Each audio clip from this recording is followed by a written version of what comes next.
did Hamas attack Israel on October the 7th, taking 1,400 people, killing 1,400 people, most of whom were civilians, and taking 250 hostage?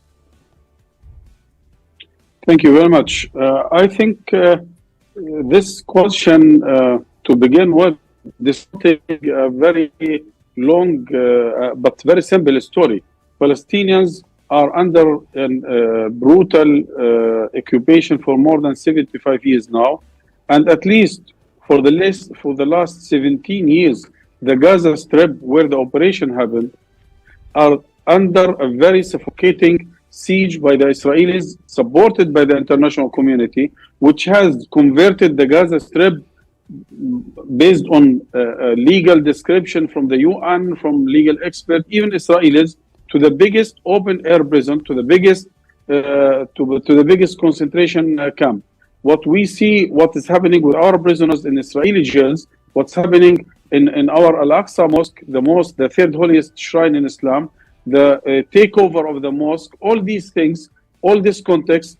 Therefore, what the UN Secretary General have said, very crucial and very striking, that the story didn't start on October 7th, and what happened in October 7th, it is not of, it doesn't came from a vacuum. This is one.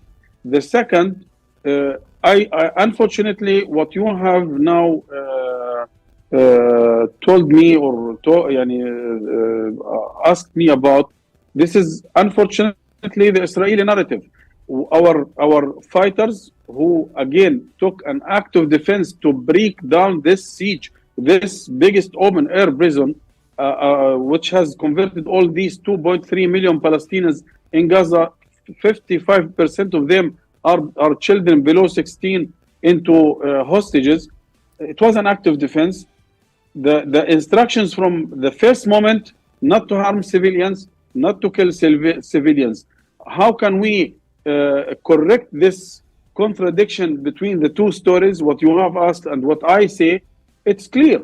First of all the witnesses, including the Israeli ladies who left the scene and who were inside Gaza and were released, they have talked in the opposite direction, that Gazans and the fighters, they have dealt with us in a very high moral way, and they have cared for our safety, security, medicine, food.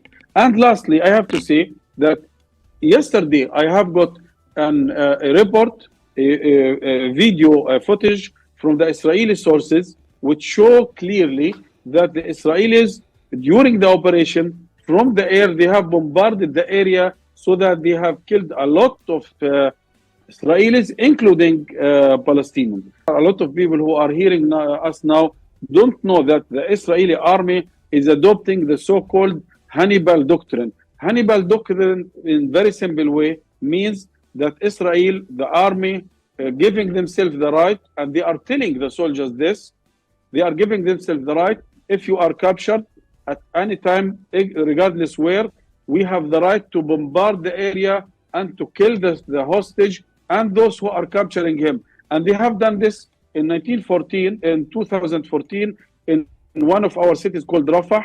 During a ceasefire, there was a soldier captured on the Palestinian side. They have wiped out the whole area and killed the soldier plus 300 Palestinians. Therefore, again, this is the Israeli narrative.